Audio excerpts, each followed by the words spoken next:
ओम पूर्णमदः पूर्णमिदं पूर्णात् पूर्णमुदच्यते पूर्णस्य पूर्णमादाय पूर्णमेवावशिष्यते। ओम शांति शांति शांति।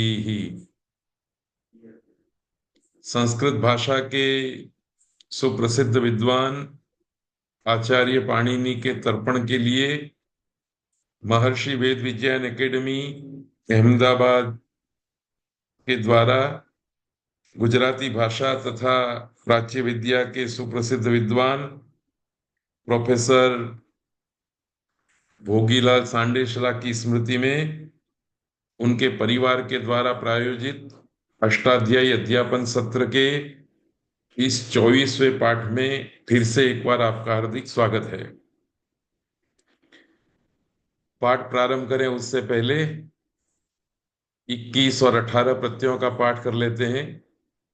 और मैं निवेदन करना चाहूंगा कि अब तक इतने बार हमने पाठ किया है, अगले वर्ग से पाठ नहीं करेंगे, पर सभी प्रतिभागियों से निवेदन है कि पाठ प्रारंभ होने से पहले आप मन ही मन इन प्रत्ययों का एक बार उच्चारण कर लेवे, पाठ कर लेवे, जिससे तीसरे अध्याय के प्रारंभ में पहुंचने से पहले ये 21 प्रत्यय सुप्रत्यय और तिंग प्रत्यय आपके कंठस्थ हो जाए। सुऔजस अमौजस ताभ्याम भीस गेभ्याम भ्यस घसीभ्याम भ्यस घस ओस आम गी ओस सुप तिप्तस्जी सिप्तस्थ मिप वस्मस क आताम झ था साताम ध्वम इट वही मही। हम इस व्याख्यान में दूसरे अध्याय के पहले पाद के 22वें सूत्र से लेकर के कुछ सूत्रों को पढ़ेंगे। बीच में कुछ सूत्र छोड़ भी दिए हैं, उनको अभी पास में स्थापित करके रखा है। प्रसंग आने पर उन पर भी चर्चा करेंगे। अभी प्रमुख प्रमुख सूत्र हमने लिए।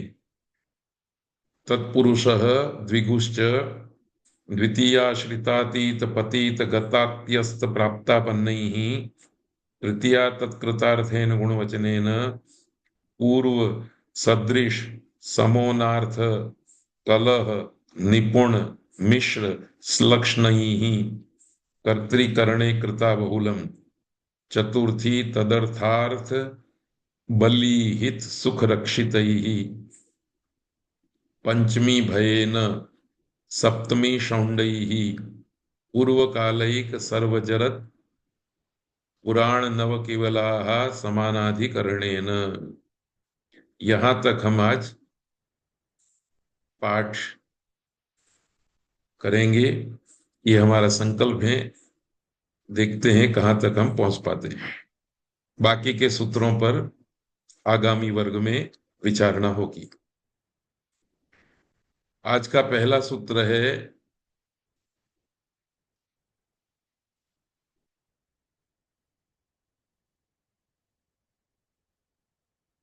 तत्पुरुषः। दूसरे अध्याय के पहले पाद का 22वां सूत्र है। ये अधिकार सूत्र है। एक ही पद है तत्पुरुष। यद्यपि इसमें समास माना जा सकता है, पर अभी हम इसको संज्ञावाचक नाम मान करके समास नहीं है ऐसा करके ही आगे चलेंगे। ऊपर से सह सुपा सुप समासह की अनुवृत्ति आ रही है। वैसे अधिकार सूत्र का कोई अर्थ नहीं होता है, केवल इतना ही अर्थ होता है कि उत्तरत्र सूत्र में तत्पुरुषः यह पद उपस्थित रहेगा। अधिकार का मतलब इतना ही। फिर भी थोड़ी स्पष्टता करने के लिए हमने ये वाक्य भी रख दिया है सूत्रार्थ के रूप में। इतः अग्रे यह समासः, इस सूत्र के आगे अर्थात 2-1-22 के आगे जो भी समास है वह तत्पुरुष संज्ञक समास है, ऐसा जानना चाहिए, ऐसा अधिकार है। तो कहां तक ये चलेगा? तो ये थोड़ी संख्या गड़बड़ है। मैंने जैसे कहा था, नहीं ठीक है, दूसरे अध्याय के दूसरे पाद के 22वें सूत्र तक। नहीं, ये गड़बड़ लगता है। अथवा जो भी है, तत्पुरुष का अधिकार वहां तक जाएगा जब तक बहुब्रीहि द्वंद्व शब्द नहीं आएगा। ગુરુજી શેષો બહુવ્રીહી છે ને એ 2-2-23 છે, ત્યાં સુધી ચાલશે. 2-2-22 સુધી બરાબર છે. हाँ, 2-2-22 સુધી ચાલશે होगा। तो काफी लंबा अधिकार है और सबसे ज्यादा समास के सूत्र तत्पुरुष समास के हैं। इसके पीछे ही एक 23 नंबर का सूत्र है द्विगुश्च। यह भी संज्ञा सूत्र है। द्विगु प्रथमा विभक्ति एकवचन च अव्यय पद, ऊपर से अनुवृत्ति आ रही तत्पुरुष की। सूत्र का अर्थ है द्विगु समासः च तत्पुरुष संज्ञकः भवति। द्विगु समास की भी तत्पुरुष संज्ञा होती है। तो आचार्य पाणिनि ने संख्या पूर्व द्विगु इस सूत्र से द्विगु संज्ञा का विधान किया है। उस द्विगु की भी तत्पुरुष संज्ञा हो जाती है इस सूत्र से। उदाहरण हम आगे देखेंगे। तो ये दोनों छोटे छोटे सूत्र याद रखने, तत्पुरुष द्विगुश्च। तत्पुरुष अधिकार है, इसके आगे जो भी समास होगा उस समास की तत्पुरुष संज्ञा है। और द्विगु की भी, द्विगु समास की भी तत्पुरुष संज्ञा है। इतना कह करके कुछ ध्यान पात्र बिंदु आपके समक्ष रखने हैं। देखिए, अब तक हमने 2-1-1 से लेकर के 2-1-6 तक के सूत्रों का अध्ययन किया पिछले व्याख्यान में। समर्थ पदविधि शुभामंत्रिते परांगवत स्वरे सुप्रतिना मात्रार्थे सह सुपा अव्ययी भाव, और फिर अव्यम विभक्ति ये। अब 6 नंबर के सूत्र से पहले जो 1-2-3-4-5 सूत्र हैं, उनमें से एक एक पद की अनुवृत्ति आ रही है। समर्थ पद विधि अधिकार के रूप में उपस्थित रहेगा तो दोनों पद है, और परिभाषा के रूप में उपस्थित रहेगा तो सूत्रार्थ में उसकी प्रत्यक्ष असर नहीं दिखाई देगी। पर जब जब अव्यवस्था होगी, कुछ मार्गदर्शन चाहिए होगा, तब समर्थ पद विधि आ जाएगा और अपनी व्यवस्था बताएगा। तो कुल मिलाकर के अव्यम विभक्ति इस सूत्र से समास प्रक्रिया प्रारंभ हुई है, समास संज्ञा प्रारंभ हुई है। और इस सूत्र से होने वाला समास अव्ययी भाव संज्ञक है। तो देखिए, अव्यम विभक्ति इस 6ठे नंबर के सूत्र में एक सुप, दूसरा सुपा, तीसरा सह, चौथा समासः और पांचवा अव्ययी भाव, ये 5 पद अनुवृत्ति से आ रहे हैं अथवा अधिकार से आ रहे हैं। अनुवृत्ति या अधिकार से आने वाले इन 5 पदों को अन्वित करके यदि वाक्य बनाना है तो वो वाक्य इस तरह से बनेगा। सुबंतम सुबंतेन सह समस्यते स च अव्ययी भाव। अर्थात सुबंत का सुबंत के साथ समास होता है और वह अव्ययी भाव संज्ञक होता है। ये वाक्य हम अव्यय विभक्ति सूत्र के अर्थ विचार के अवसर पर बना रहे हैं। तो ये वाक्य आपको अभी अभी याद कर लेना है। सुबंतम सुबंतेन सह समस्यते स च अव्ययी भाव।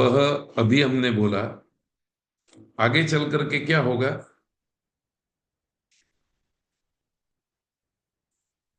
तत्पुरुष। इस सूत्र के आगे जब हम अभी पढ़ना प्रारंभ करेंगे तो अव्ययी भाव हट जाएगा, उसकी जगह पर तत्पुरुष आ जाएगा। तो सह सु, सु सुपा दो सह तीन और सुप सुपा सह समासह, ये 4 पद और 5वां तत्पुरुष पद। इस प्रकार से 6 पद याद रखने हैं। साथ में जिन सूत्रों को हमने छोड़ दिया है उसमें से एक 11 नंबर का सूत्र है, दूसरे अध्याय के पहले पाद के 11वां सूत्र, विभाषा। कुछ अष्टाध्यायी के संस्करण में विभाषा के साथ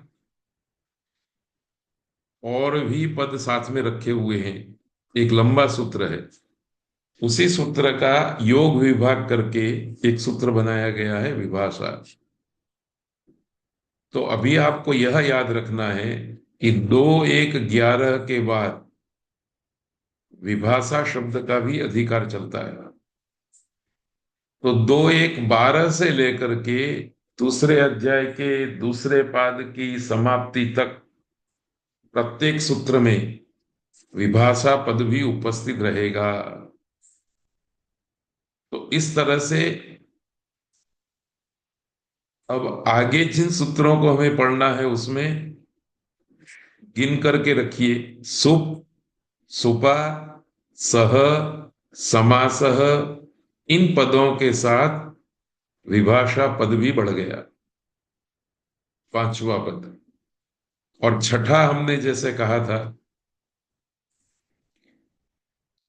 अब आगे के सूत्रों में इनमें से एक सुप, दूसरा सुपा, तीसरा सह तथा चौथा समासह और 5वां विभाषा, ये 5 पद उपस्थित रहेंगे प्रत्येक सूत्र में।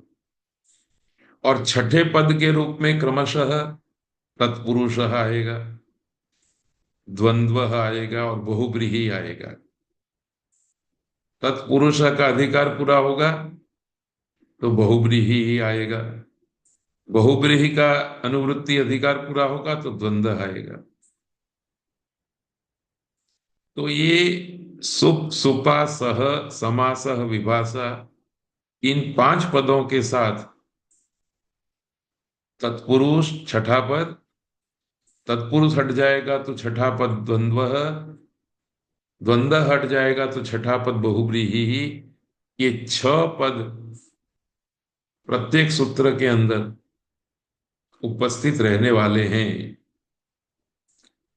इस दृष्टि से अनुवृत्त पदों को अन्वित करने पर 3 वाक्य हम याद रखेंगे। देखिए, सुबंतम सुबंतेन सह विभाषा समस्यते सच तत्पुरुष, यही वाक्य फिर से रिपीट होगा, केवल मात्र तत्पुरुषा की जगह पर द्वंद्व आ जाएगा। यही वाक्य फिर से रिपीट होगा, द्वंद्व की जगह पर बहुब्रीहि आ जाएगी। तो इसमें देखिए सुबंतम तीनों जगह पर, सुबंतेन तीनों जगह पर, तीनों वाक्यों में, सह तीनों वाक्यों में, विभाषा तीनों वाक्यों में, और समासह को हमने समस्यते समस्यते समस्यते के रूप में रख दिया है। सच उसी प्रकार के पद है, केवल मात्र फर्क हुआ तत्पुरुष, द्वंद्व और बहुव्रीहि। तो ये तीन वाक्य आपको याद रखने हैं। अब आगे क्या करना है? तो केवल मात्र मैं आपको एक सूत्र पढ़ाऊं, आप उसको ठीक तरह से समझ जाएं, तो आचार्य पाणिनि की कृपा होगी, आगे के सूत्रों को भी आप आसानी से पढ़ सकेंगे। उन सूत्रों का अर्थ आप आसानी से कर सकेंगे, कोई परेशानी नहीं होगी। इसलिए आज का पाठ आगे के सूत्रों के लिए भूमिका के रूप में है, कल जिन सूत्रों को पढ़ेंगे उसकी भी भूमिका के रूप में है। हम यह प्रयत्न करेंगे कि प्रत्येक सूत्र का अर्थ प्रत्येक प्रतिभागी स्वयं कर सके। मैं तो करके बताऊंगा आपके सामने, पर सूत्र का अर्थ करने का सामर्थ्य भी आपके अंदर आ जाना चाहिए। इसी उपक्रम से आगे के सूत्र को हम पढ़ेंगे। आगे हम क्या पढ़ेंगे? तो ध्यातव्य बिंदु चौथा ये है कि ये जो हमारे पास पद थे, वाक्य था सुबंतम, इसके विशेषण के रूप में एक वाक्य, एक पद आएगा। दूसरा पद है सुबंतेन, उसके विशेषण के रूप में एक पद आएगा। तो एक पद सुबंतम के साथ जोड़ना है और एक पद सुबंतेन के साथ जोड़ना है। सुबंतम के साथ प्रथमा विभक्ति वाला पद जोड़ देंगे और सुबंतेन के साथ तृतीया विभक्ति का पद जोड़ देंगे। अर्थात अभी आपकी आंखों के सामने आगे जो सूत्र आने वाले हैं वो है नहीं, और आप चाहें तो अंतर्दृष्टि से उन सूत्रों का स्वरूप जान सकते हैं कि इस स्लाइड के बाद जो भी हम सूत्र पढ़ेंगे उन सारे सूत्रों में एक पद प्रथमा विभक्ति का होगा और एक पद सप्तमी, सॉरी, एक पद तृतीय विभक्ति का होगा। प्रथमा विभक्ति का एक पद, तृतीय विभक्ति का एक पद, कम से कम ये दो पद आते रहेंगे। ये बात हमको ध्यान रखनी है। उदाहरण के रूप में सुप के विशेषण में जो पद होगा उसको सुप के साथ रखेंगे, सुप अर्थात सुबंत के साथ रखेंगे। सुपा अर्थात सुबंतेन, इसका जो विशेषण होगा वो इसके साथ रखेंगे। जैसे कि एक सूत्र आएगा पंचमी भयेन, पंचमी प्रथमा विभक्ति, भयेन तृतीय विभक्ति।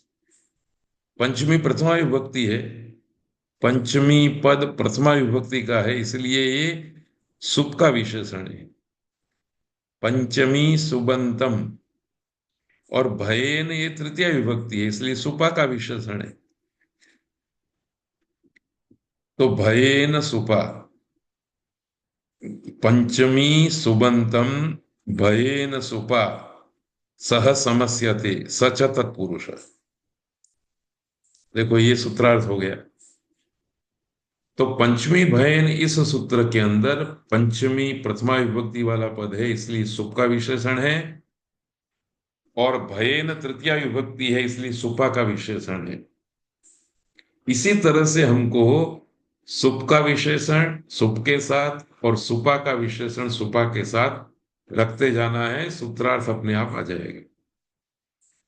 सार यह है कि अब आगे के सूत्रों में किस सुबंत पद का किस सुबंत पद के साथ समास होता है, यह बताने के लिए प्रत्येक सूत्र में दो पद आते रहेंगे। दो से अधिक भी हो सकते हैं, पर दो तो रहेंगे ही रहेंगे। उदाहरण के रूप में हम सूत्र पहला लेते हैं। द्वितीया श्रितातीत पतित गतात्यस्त प्राप्तापन्नैः। यह संज्ञा सूत्र है। जैसे कि पहले कहा था, दो पद है, एक द्वितीया, दूसरा पद है श्रितातीत पतित गतात्यस्त प्राप्तापन्नैः। पहला पद प्रथमा विभक्ति एक वचन है, दूसरा पद तृतीया विभक्ति बहुवचन है। जो तृतीय बहुवचन का पद है वो समास वाला पद है, तो उसमें श्रितः च पतितः च पतितः च गतः च प्रत्यस्तः च प्राप्तः च आपन्नः च इति श्रितातीत पतित गतात्यस्त प्राप्तापन्नाः तैः श्रितातीत पतित गतात्यस्त प्राप्तापन्नैः इतरेतर द्वंद्व समास। तो श्रित एक, पतित दो, पतित तीन, गत चार, प्रत्यस्त पांच, प्राप्त छह, आपन्न सात। ये सात पदों को द्वंद्व समास करके एक साथ रख दिया गया है। और चूंकि इन सात पदों के अंत में तृतीय विभक्ति का प्रयोग किया है, तो ये किसका विशेषण बनेंगे? सुपा का। अब आपको ध्यान रखना है कि सुपा एक वचन है और प्राप्तापन्नई ही बहुवचन। तो आपको क्या करना है? सुपा को भी बहुवचन में ले लेना है।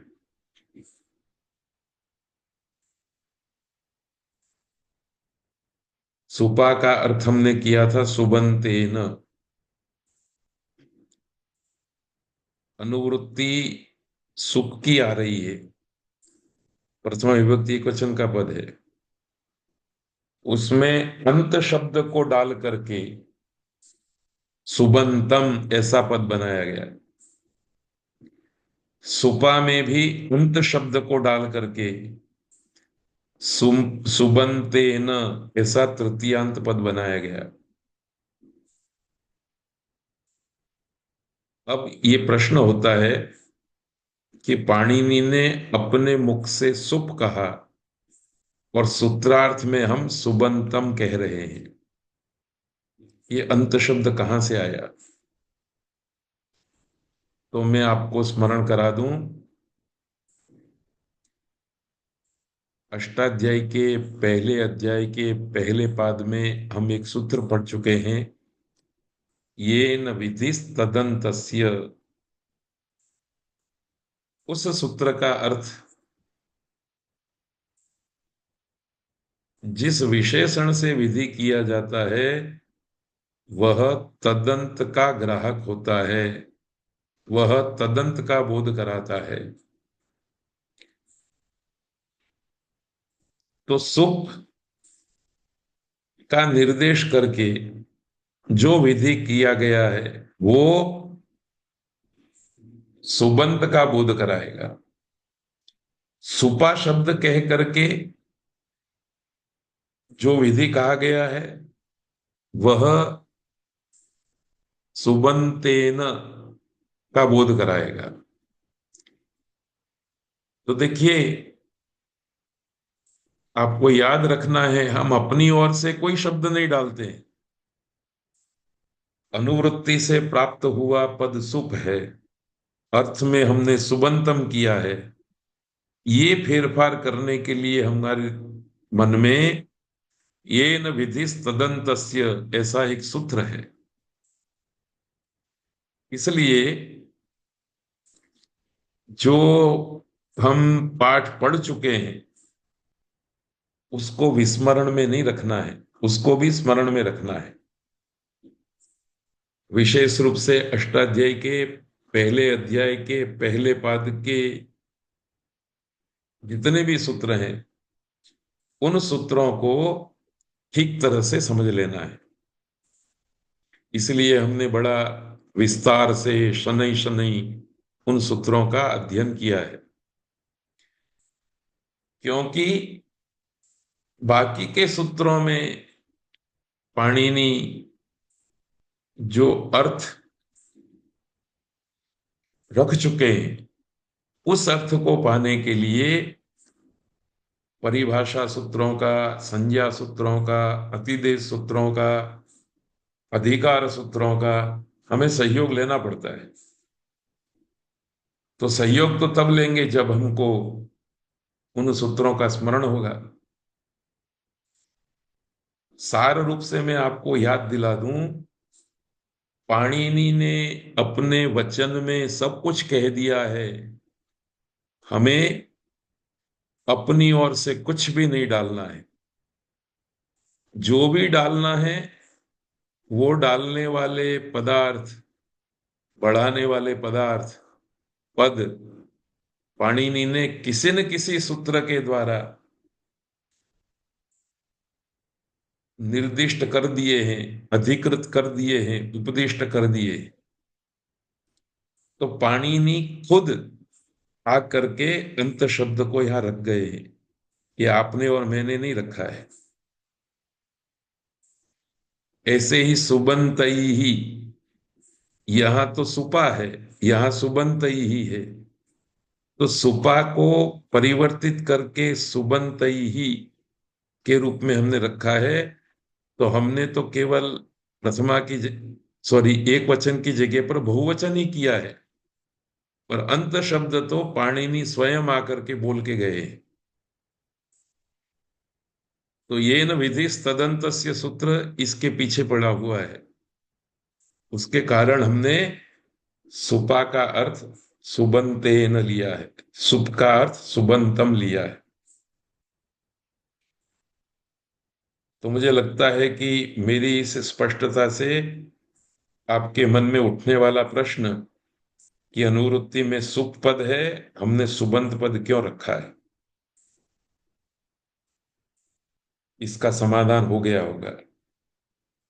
आगे भी हमको पाणिनि सुप कहेंगे, अनुवृत्ति सुप की होगी, हमें उसको अंत शब्द के साथ रख करके सुबंत समझना है।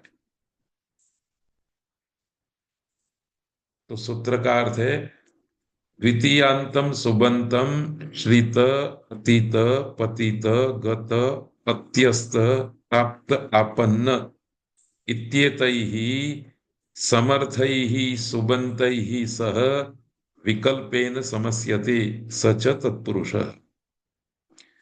तो सुबंतम समर्थैः सुबन्तैः सह विकल्पेन समस्यते स च तत्पुरुषः, ये ध्रुव वाक्य है जो हरे रंग से रखे हैं। आगे के सूत्रों में द्वितीयांत की जगह पर कोई दूसरा पद आ जाएगा और श्रित आदि की जगह पर दूसरा पद आ जाएगा। मुझे लगता है इस विषय में इससे ज्यादा कोई बात करने की जरूरत नहीं। केवल मात्र आप इतना ध्यान रखें कि सुबंतम, ये हरा कलर, समर्थई ही सुबंतई ही सह विकल्पेन समस्यते स च तत्पुरुषः, ये हरे रंग के जो पद हैं वो आगे इसी तरह से चलते रहेंगे। परिवर्तन काले अक्षरों का होगा। द्वितीयांतम की जगह पर कोई पद आएगा प्रथमांत, और श्रित आदि की जगह पर कोई तृतीयांत पद आएगा। तो इसका मतलब ये हुआ कि आगे के सूत्र में भी इसी तरह से आपको अर्थ करना है।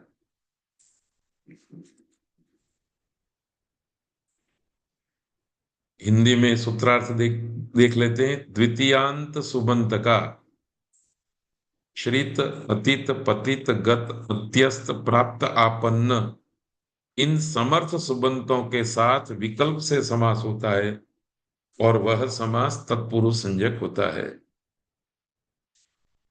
द्वितीयांत का श्रित के साथ समास होगा, द्वितीयांत सुबंत का अतीत के साथ, द्वितीयांत सुबंत का पतित के साथ, इस प्रकार से छोटे छोटे वाक्य भी आप बना सकते हैं। तो द्वितीयांत सुबंत का श्रित के साथ, श्रित इस समर्थ सुबंत के साथ विकल्प से समास हुआ, तो उदाहरण बना कष्टम श्रितः। कष्टम द्वितीयांत सुबंत है, श्रितः प्रथमांत सुबंत है। दोनों पदों में अपनी अपनी विभक्ति है। कष्टम में द्वितीया, श्रितः में प्रथमा। ये दोनों पदों का समास हो गया तो शब्द बन गया कष्ट श्रितः।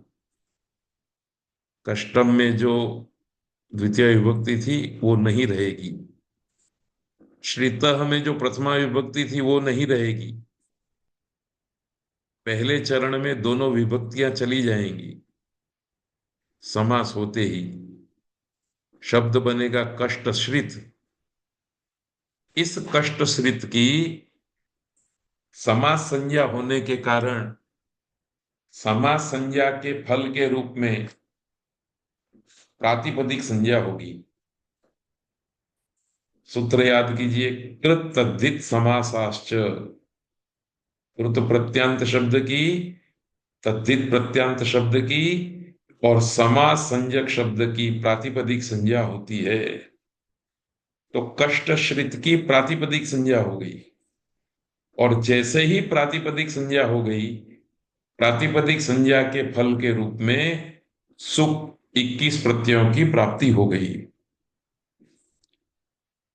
तो सारे समास के रूपों में इसी तरह से प्रक्रिया चलेगी।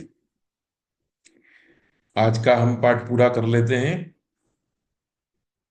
आने वाले पाठ में रूप सिद्धि की प्रक्रिया की भी चर्चा करेंगे। वह भी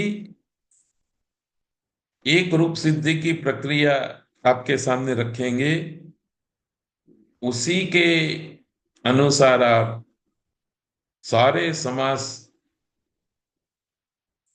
प्रयोगों की रूप सिद्धि की प्रक्रिया कर सकेंगे। ये बहुत कठिन बात नहीं है, बहुत ही सरल बात है।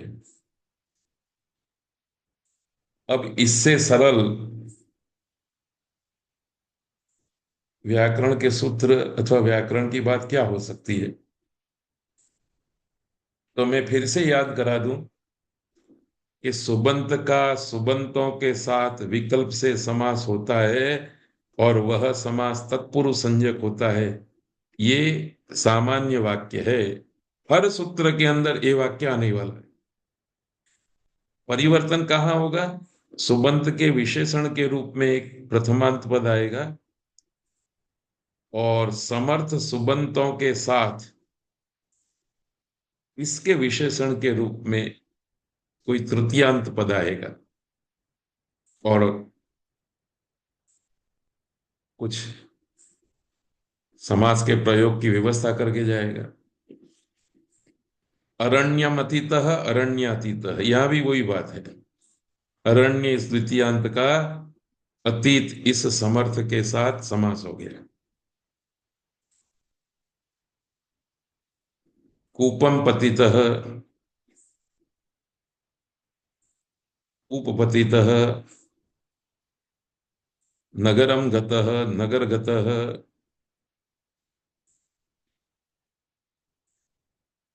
अब देखिए, ये समर्थ सुबंतों के साथ विकल्प से समास होता है, इसका क्या मतलब है? तो इसका एक मतलब ये है कि द्वितीयांत पद का श्रित वगैरह शब्दों के साथ आप समास कर सकते हैं, पर जरा आपको देख लेना है कि जिस द्वितीयांत का श्रित के साथ समास कर रहे हैं, उससे निकलने वाला अर्थ क्या वास्तविक जगत का हिस्सा बन सकता है? वह दो शब्दों का मिला हुआ समास का रूप एक दूसरे के अर्थ के दृष्टि से संबद्ध है क्या? जैसे कष्ट और प्राप्त होना, तो ये तो घटित होता है। कष्ट को प्राप्त हुआ, अरण्यम अतीतः, जंगल का उल्लंघन करके चला गया। कूपम पतितः, कुएं में गिरा।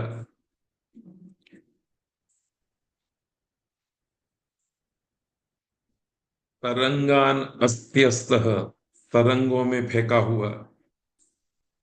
आनंदम प्राप्त, आनंद को प्राप्त हुआ। सुखम आपन्न, सुख को प्राप्त हुआ। तो पतित का मतलब है गिरा हुआ। गिरा हुआ कोई भी पदार्थ कुएं में गिर सकता है, धरती पर गिर सकता है, पलंग पर गिर सकता है, आकाश में गिर सकता है। तो जहां जहां गिरने की शक्यता है, वहां वहां उस स्थान के वाचक द्वितीयांत सुबंत का पतित के साथ समास हो जाएगा। तो आप जब किसी भी द्वितीयांत पद का पतित के साथ समास करेंगे, तब आपको विचार लेना है कि जिस द्वितीयांत का पतित के साथ समास करके हमने शब्द बनाया, उस शब्द का जो अर्थ आया रिक्त स्थान में गिरा हुआ, वो व्याजबी अर्थ है कि नहीं, परस्पर संबद्ध अर्थ है कि नहीं।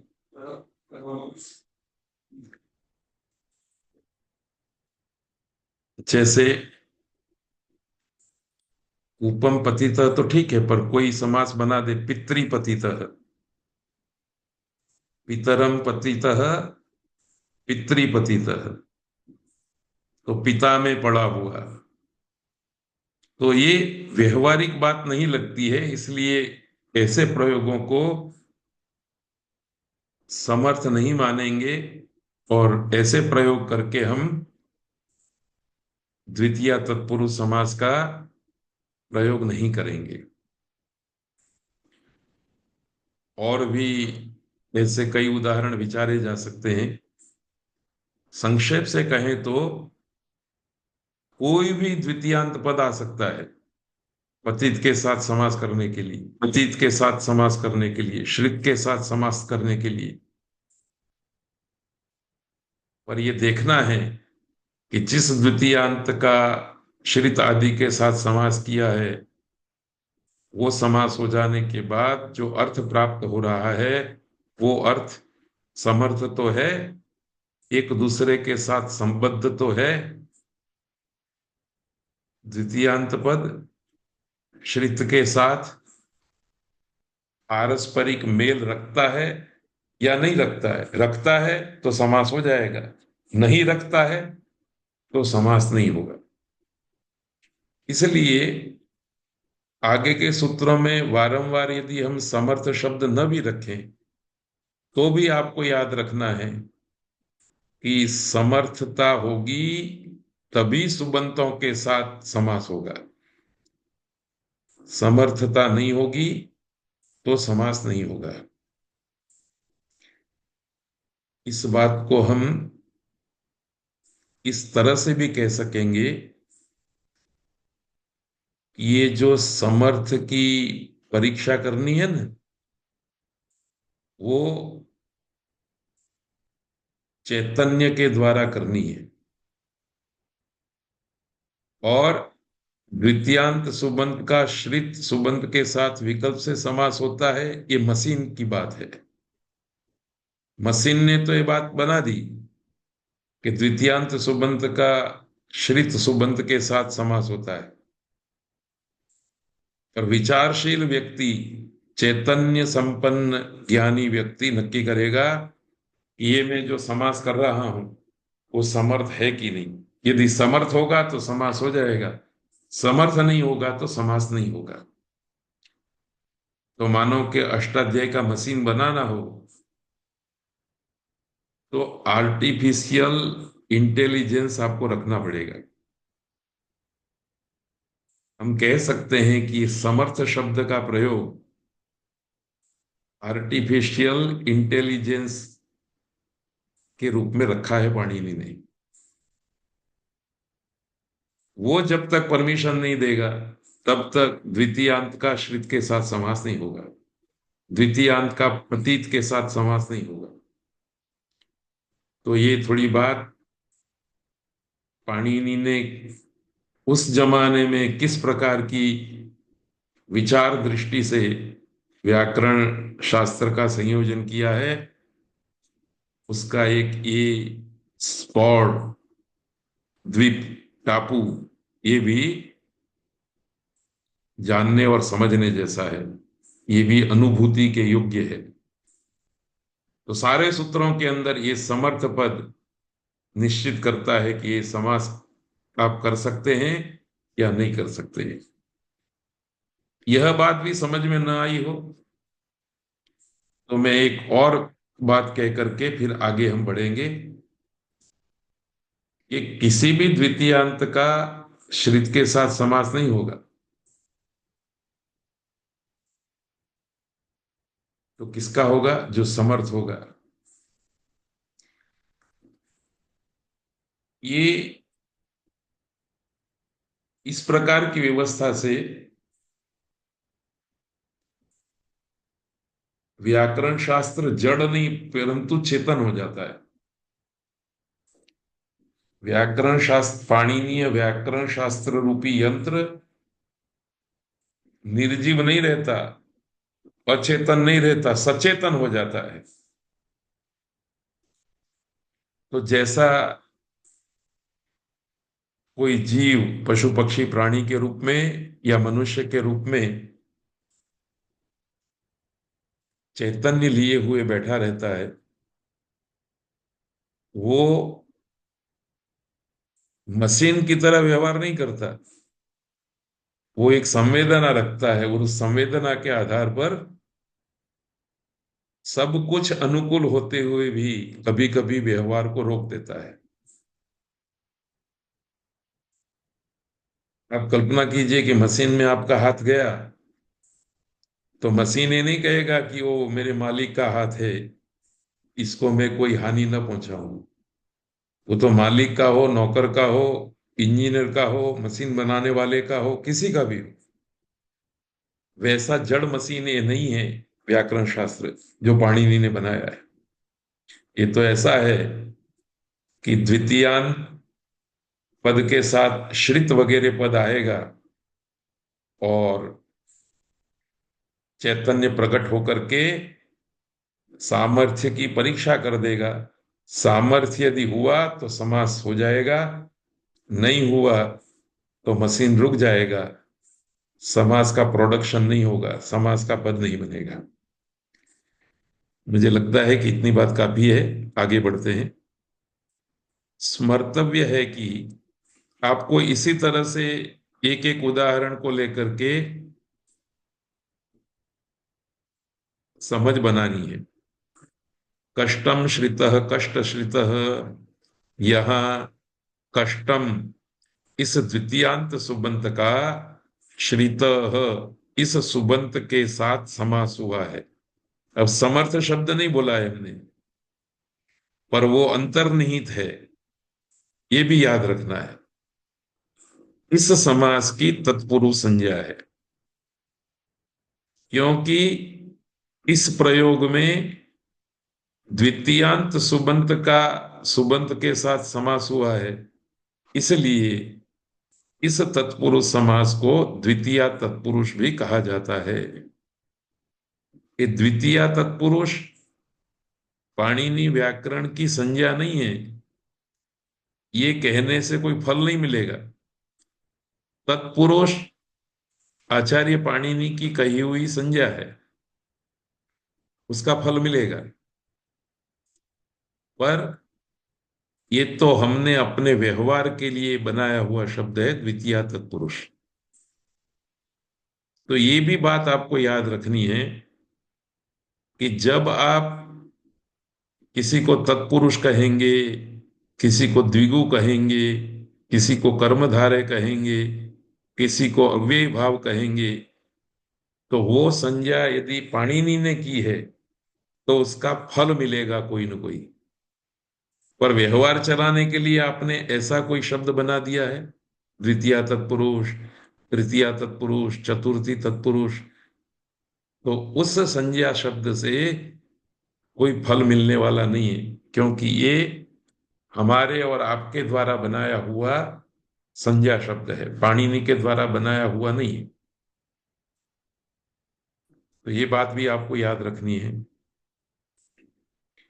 उपर्युक्त प्रकार से अरण्यम अतीतः, अरण्यातीतः, कूपम पतितः, कूपपतितः इत्यादि उदाहरणों को भी जानना चाहिए। ये सब द्वितीय तत्पुरुष के प्रयोग हैं।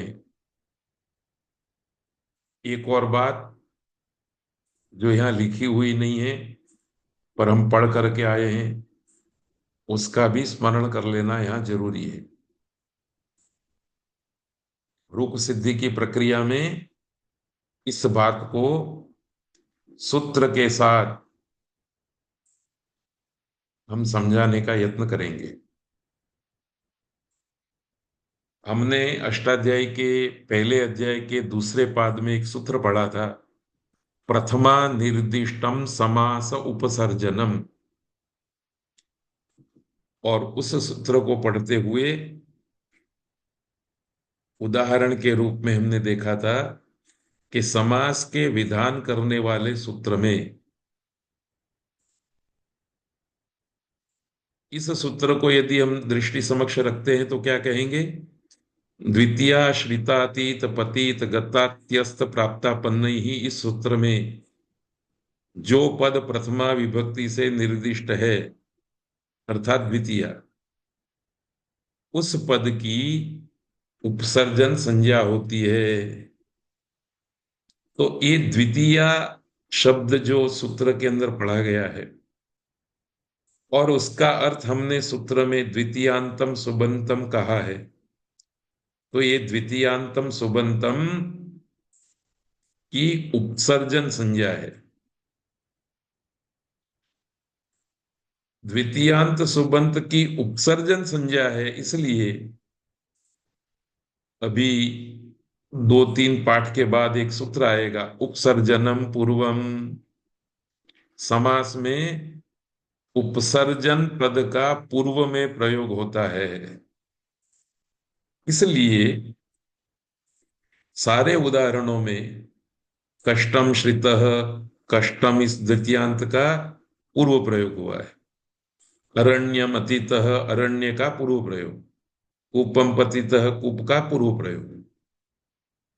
यह बात इसलिए भी याद करनी है कि संस्कृत में कष्टम श्रितः ऐसा कहना है तो आप ऐसा भी कह सकते हैं, और श्रितः कष्टम ऐसा कहना चाहें तो ऐसा भी कह सकते हैं। अलग अलग होने पर आप कष्ट को पहले रख दो या श्रित को पहले रख दो, कोई दिक्कत नहीं होगी, वाक्य बन जाएगा, श्रोता सुन लेगा, अर्थ कर लेगा। संस्कृत भाषा इसके लिए अनुमति देती है। पर जब आप इन दोनों का समास कर लेंगे तो कष्ट पहले आएगा, कष्ट इस द्वितीयांत का पूर्व प्रयोग होगा, क्योंकि दो सूत्र याद करने हैं। प्रथमा निर्दिष्टम समास उपसर्जनम, यह सूत्र प्रथमा विभक्ति से निर्दिष्ट अर्थात द्वितीया शब्द का जो वाचक कष्टम है उसकी उपसर्जन संज्ञा करता है, और उपसर्जन संज्ञा का फल देने वाला सूत्र है उपसर्जनम पूर्वम, कि जिसकी उपसर्जन संज्ञा है उसका पूर्व प्रयोग होता है। तो समास की अवस्था में द्वितीयांत पद का पूर्व प्रयोग होगा और श्रित वगैरह का उत्तर में प्रयोग रहेगा। तो ये भी एकदम सूक्ष्म बात है और उसको भी आपको याद रखना है।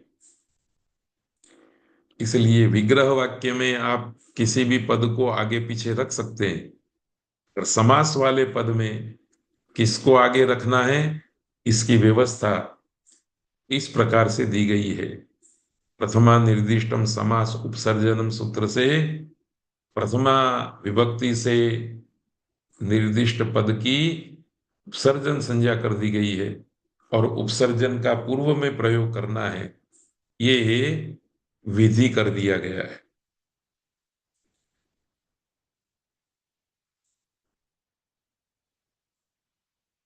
तो ये सभी उदाहरण इसी प्रकार के हैं, आगे भी इसी प्रकार के रहेंगे।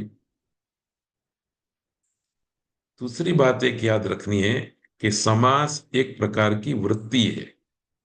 ये वृत्ति शब्द व्याकरण शास्त्र की स्वयं की एक संज्ञा है। कुल मिलाकर के ऐसी वृत्ति 5 हैं संस्कृत में। समास भी उसमें से एक वृत्ति है। वृत्ति का मतलब है परार्थाभिधानम वृत्ति, अर्थात पर, अर्थात दूसरे के अर्थ को कहना वृत्ति है। क्या आशय है इसका?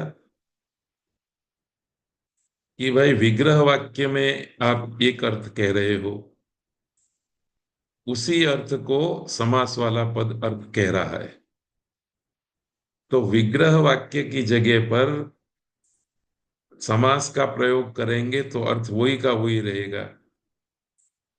समास विग्रह वाक्य का अर्थ देता है, विग्रह वाक्य समास का अर्थ देता है। इसलिए समास एक वृत्ति है, और पर के अर्थ को कहना वृत्ति है। ये वृत्ति का लक्षण दिया गया है, वृत्ति की समझ दी गई है। इसी के अनुसंधान में ये बात आएगी कि समास का विग्रह वाक्य भी होगा, उसी विग्रह वाक्य को समास कहेगा। अब जो विग्रह वाक्य है वो दो प्रकार का होता है, एक लौकिक और दूसरा अलौकिक।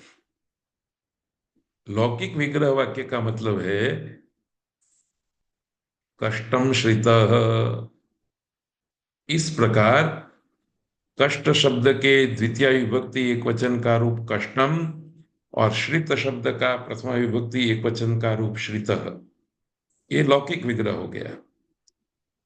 पर रूप सिद्धि की प्रक्रिया में हमें इस लौकिक विग्रह के साथ साथ अलौकिक विग्रह की जरूरत पड़ती है, शास्त्रीय विग्रह की जरूरत पड़ती है।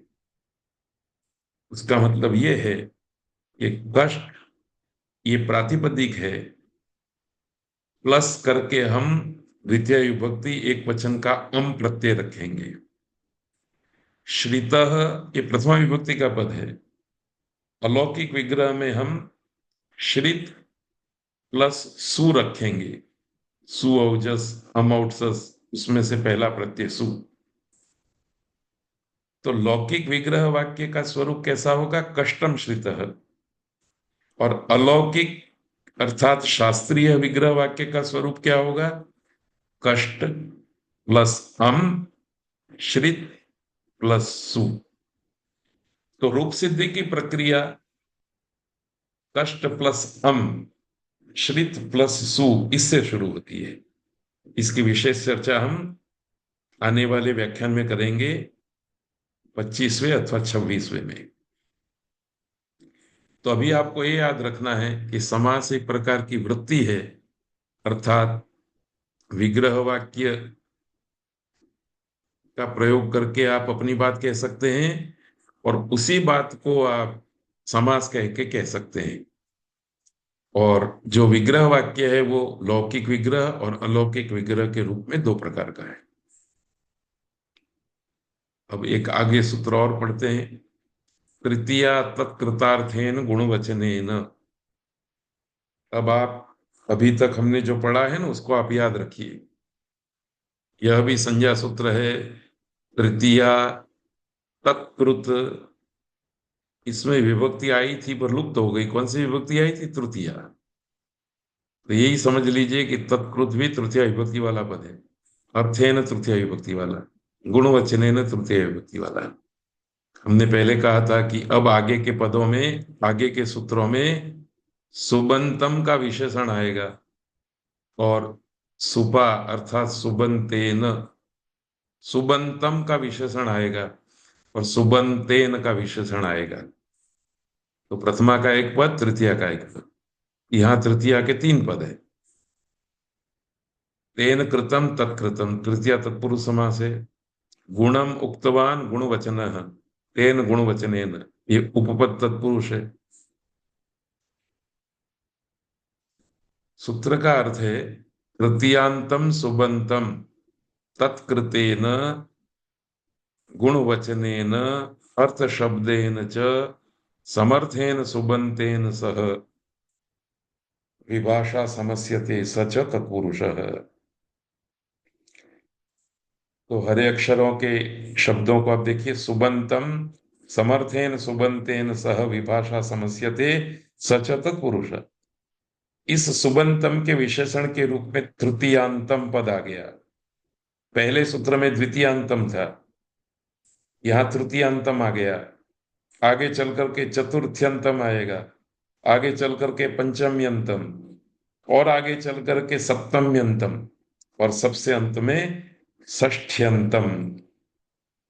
तो ये द्वितीयांतम, तृतीयांतम, चतुर्थ्यंतम, पंचम्यंतम, षष्ठ्यंतम, सप्तम्यंतम, ये छह सुबंत के विशेषण वाले सूत्र आगे आएंगे। और सुबंतेन के विशेषण के रूप में अलग अलग शब्द आएंगे। तो यहां तत्कृतेन गुणवचनेन ये शब्द आया है, और अर्थ शब्देन यह आया है। गुणवचन के साथ समास होता है। ये गुणवचन कैसा होना चाहिए? तत्कृत होना चाहिए। तत् अर्थात उसके द्वारा किया हुआ होना चाहिए। उसके अर्थात किसके द्वारा? तो जो तृतीयांत पद है, उस तृतीयांत पद के द्वारा किया हुआ गुणवचन हो, गुण को कहने वाला शब्द हो, तो उसका सुबंत के साथ, उस सुबंत के साथ समास हो जाता है विकल्प से। और तृतीयांत सुबंत का अर्थ शब्द के साथ भी समास हो जाता है विकल्प से, और वो तत्पुरुष समास होता है। उदाहरण देखते हैं। तृतीयांत सुबंत का तत्कृत अर्थात तृतीयांत पद के द्वारा कृत किए गए गुण के वाचक सुबंत पद के साथ तथा अर्थ इस सुबंत पद के साथ समास होता है, और इसकी तत्पुरुष संज्ञा है। शंकुलया खंड, शंकुला खंड, किरीणा काण, किरी काण, धान्येन अर्थ, धान्यार्थ। ये जो आगे की बात मैं कहता हूं भी, उससे पहले बीच में मेरे को स्मरण आया है तो सुना देता हूं आपको। एक किरीणा काण, इसमें किरी शब्द जो है ना, वो एक प्रकार का खेल है। जैसे गुजरात में गिल्ली डंडा, तो ये जो गिली है, वो गिली किरी है। वो गिल्ली डंडा रमते समय किसी के कान, किसी के आंख में घुस गई और एक आंख फूट गई, ऐसे व्यक्ति को किरी काण कहते हैं। तो इस किरी शब्द का गिल्ली डंडा में, गिल्ली डंडा के खेल में गिली के रूप में जिस साधन का हम प्रयोग करते हैं उसका वाचक है। इस अर्थघटन को उजागर करने वाले हमारे सहपाठी प्रोफेसर विजयपाल प्रचेता है। वो राष्ट्रीय संस्कृत संस्थान के देवप्रयाग परिसर में साहित्य शास्त्र के प्रोफेसर हैं।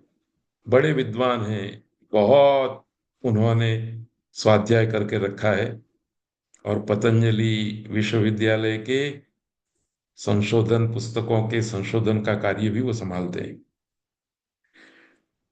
तो अनुवाद में तो किरी शब्द का अर्थ सब लोग, किसी ने छुरी से काना हो गया, किसी ने अस्त्रे से, किसी ने त्रिशूल से, ऐसे ऐसे अर्थ किए। और उन्होंने ढूंढ दिया, उसके उन्होंने कई प्रमाण भी दिए हैं किरी शब्द के। तो ये गिल्ली डंडा खेल के अंदर प्रयोग होने वाले गिली के लिए किरी शब्द का प्रयोग है। अब देखिए, शंकुलया खंड, शंकुला खंड, यहां शंकुलया इस तृतीयांत सुबंत का, खंड इस सुबंत के साथ समास होकर के शंकुला खंड हो गया। शंकुला का मतलब है सूड़ी, और खंड का मतलब है टुकड़ा। तो खंड जो है ना, इसको इस तरह से हम समझेंगे, ध्यातव्य है कि शंकुला एक पदार्थ है, एक साधन है। खंड एक गुण है। ये कोई साधन नहीं है, पदार्थ नहीं है, गुण है। गुण वह है जो किसी गुण वाले पदार्थ में रहता है। ये खंड नाम का गुण किसी डंडे में रहेगा, किसी पात्र में रहेगा, किसी कपड़े में, किसी कागज में, किसी ईंट पत्थर में, कहीं ना कहीं रहेगा। खंड किसी न किसी पदार्थ में रहता है, स्वतंत्र रूप में खंड का कोई अस्तित्व नहीं है। हम यदि किसी को कहे कि खंड ले आओ, तो वो क्या ले आएगा? टुकड़ा ले आओ, तो किसका टुकड़ा लाएगा? तो हमको बताना पड़ेगा, दंड का टुकड़ा, लकड़ी का टुकड़ा, लोहे का टुकड़ा, सोने का टुकड़ा, हृदय का टुकड़ा। तो खंड ये गुणवाचक शब्द है, क्योंकि इसका स्वतंत्र अस्तित्व नहीं है, इसलिए खंड शब्द को गुणवाचक माना जाता है। इसी वक्ता ने इक्षुदंड, गन्ने का दंड, शेलड़ी नो साठो, जैसे किसी पदार्थ में रहने वाले खंड नाम के गुण को कहने की इच्छा की।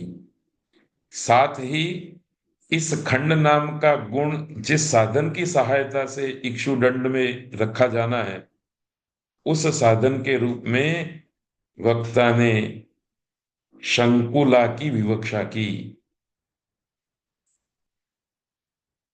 इस पृष्ठभूमि में शंकुलया इस करण कारक में प्रयुक्त तृतीयांत सुबंत का इसी साधन के द्वारा किए जाने वाले खंड गुणवाचक सुबंत के साथ समास होकर के शंकुला खंड पद सिद्ध होता है। ये थोड़ा सुधारने का है। शकुला हो गया है शंकुला।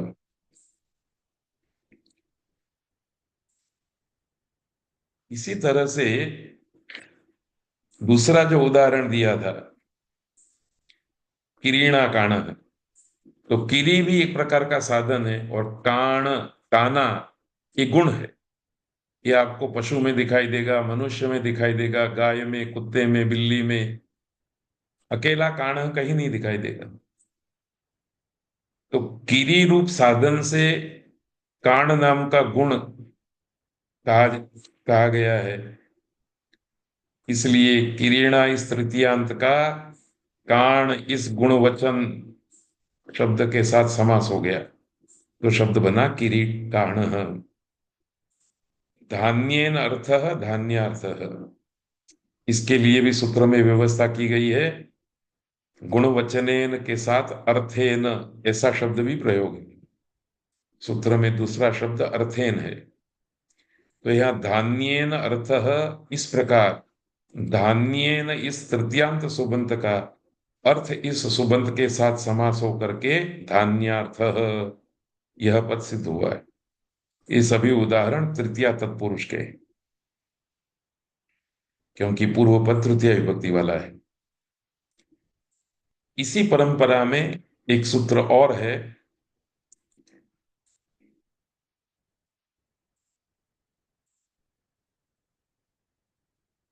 पूर्व सदृश समोनार्थ कलह निपुण मिश्र लक्षण ही।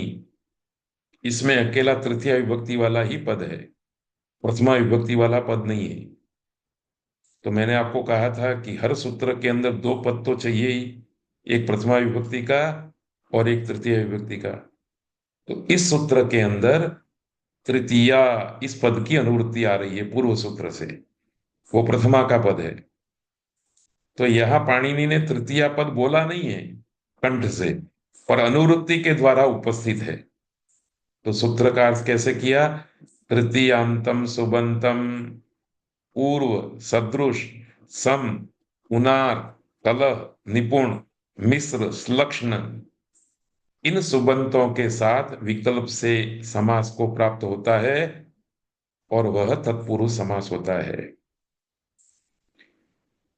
तो यहां गुणवचन वगैरह की बात नहीं है, कोई भी तृतीयांत सुबंत होना चाहिए, उसका पूर्व वगैरह के साथ समास हो जाता है। तो देखिए, तृतीयांत सुबंत का पूर्व सदृश सम उनार कलह निपुण मिश्र संलक्षण, इन सुबंतों के साथ विकल्प से समास होता है और वह तत्पुरुष समास होता है। मासेन पूर्वः मास पूर्वः, वर्षेण पूर्वः वर्ष पूर्वः, दिनेन पूर्वः दिन पूर्वः, इस तरह से प्रयोग बन जाएंगे। मात्रा सदृश मातृ सदृश,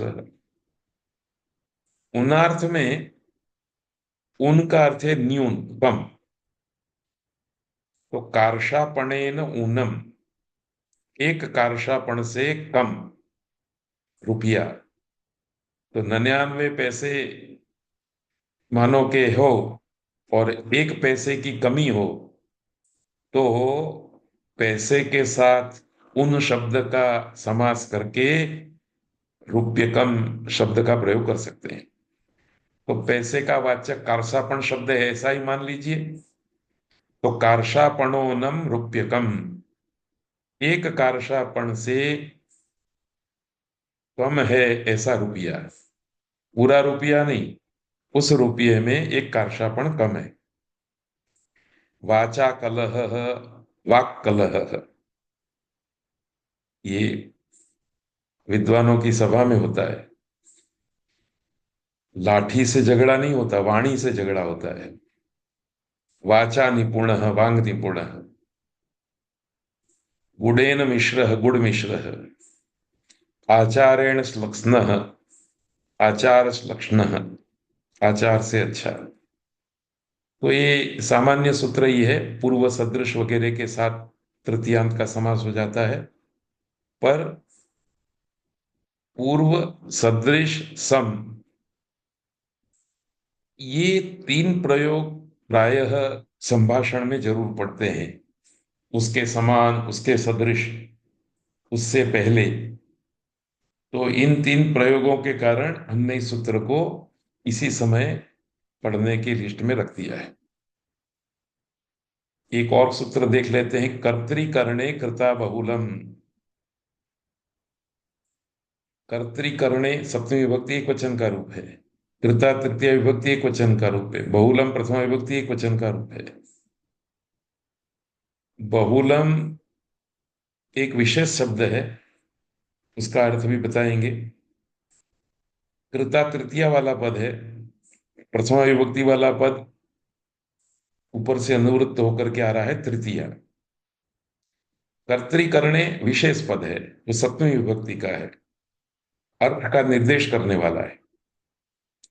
तो सूत्र का अर्थ है कर्तरी च या तृतीया, कर्तार्थ में या करण अर्थ में जो तृतीया, तदंतम सुबंतम, वह तृतीया जिसके अंत में है ऐसे सुबंत का, समर्थेन कृदंतेन सुबंतेन सह बहुलम समस्यते तत्पुरुषश्च समासो भवति।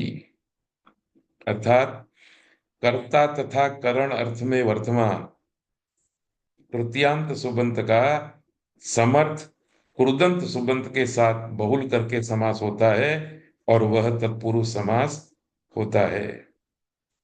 तो देखिए, आपको इस तरह से अभ्यास करना है। काले अक्षर वाले शब्द जो है वो इस सूत्र के हैं, और तृतीयांत सुबंत का समर्थ सुबंत के साथ समास होता है और वह तत्पुरुष समास होता है। ये पूर्व सूत्रों की तरह पूर्ववत ध्रुव वाक्य ही है।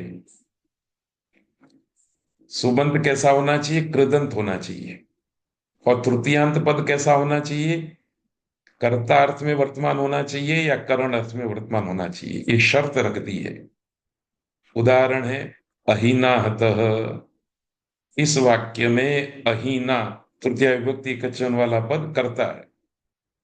हतः कृदंत क्रिया है। कर्ता में तृतीय विभक्ति कैसे आ गई?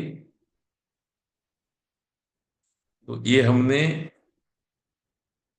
वाक्य रचना का विशेष पाठ लिया था, उस समय भी थोड़ी चर्चा की थी। थोड़ा आज निर्देश कर देते हैं और द्वितीय अध्याय का विभक्ति प्रकरण पढ़ेंगे तो एक बार और इसी बात को पुनरुक्त करेंगे। ये कृदंत क्रियापद में हन धातु है तथा उससे त प्रत्यय आया है, उसमें बाकी रहा है त। यह त प्रत्यय तयोरेव कृत्यक्त खलर्थाः इस पाणिनि सूत्र के अनुसार कर्म अर्थ में है। तो हतः शब्द जो बना उसमें जो त प्रत्यय आया है वो कर्म अर्थ में है, अर्थात इस त प्रत्यय ने कर्म अर्थ कह दिया है, उक्त है।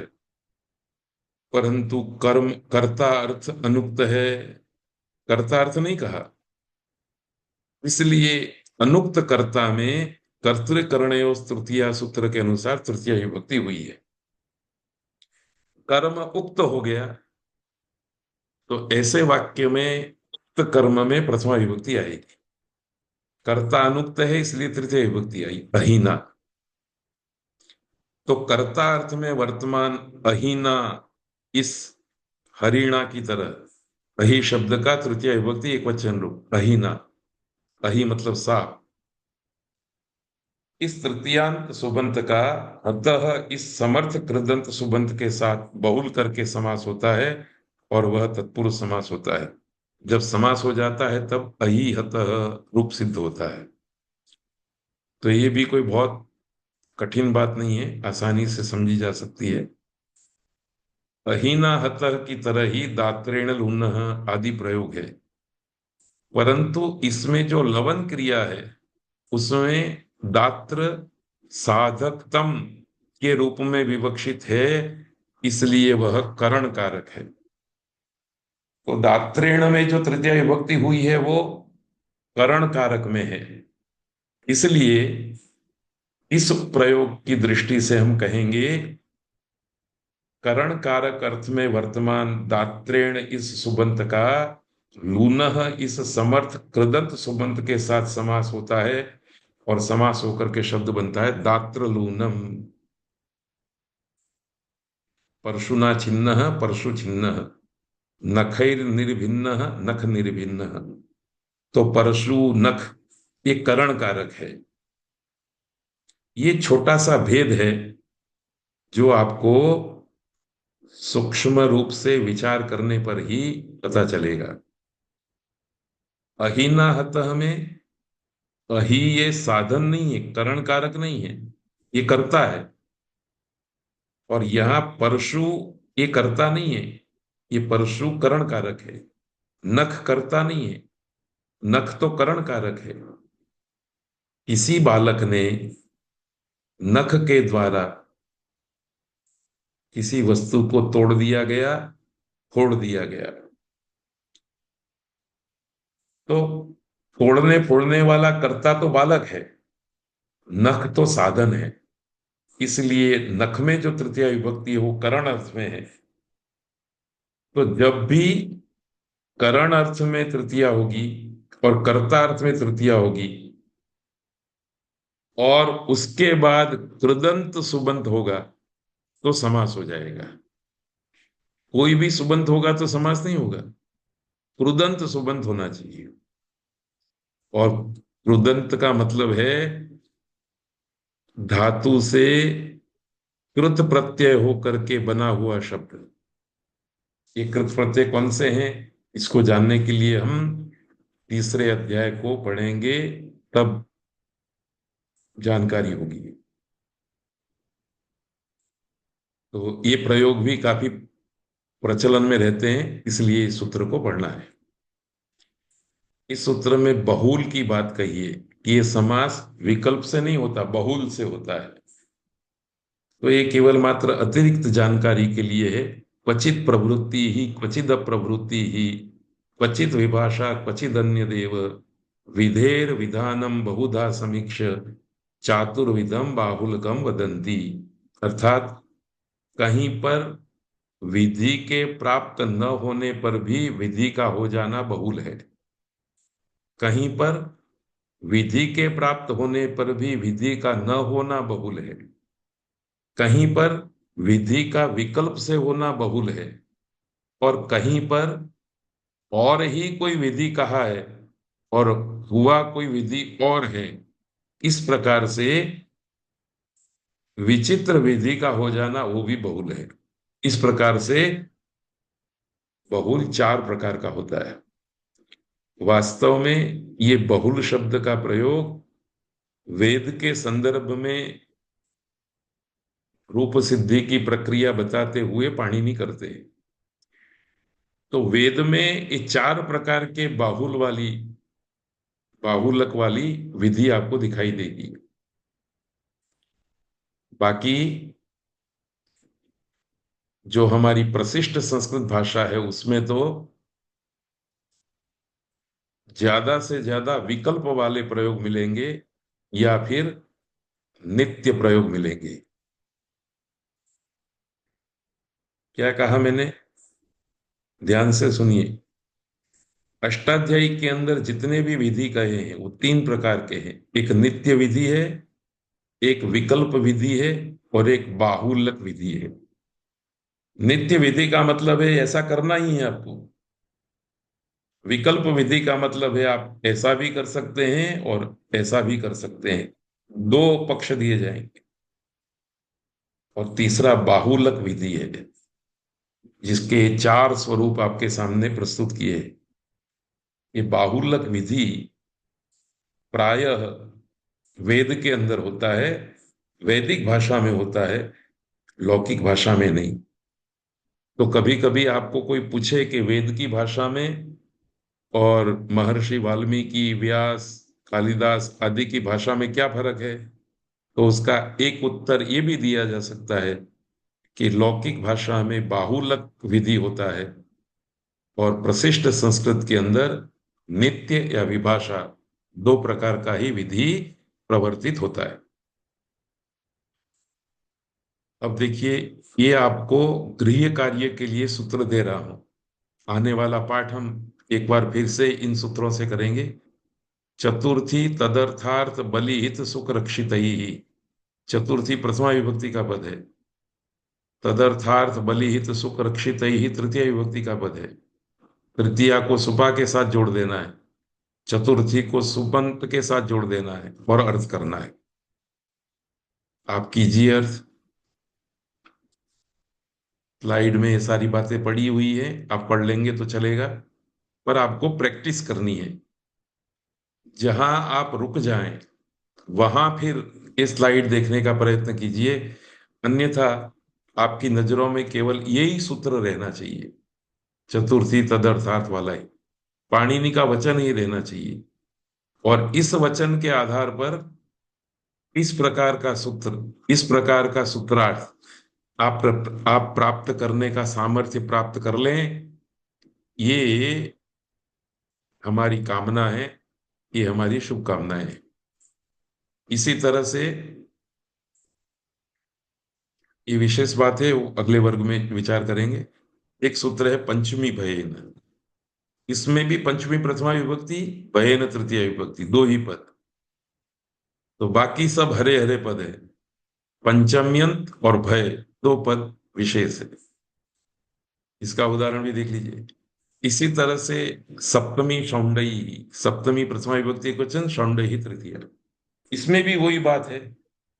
इसमें मैंने कलर नहीं डाला है, ये कलर आपको डालना है। इतना गृह कार्य आपको सौंपा जा रहा है।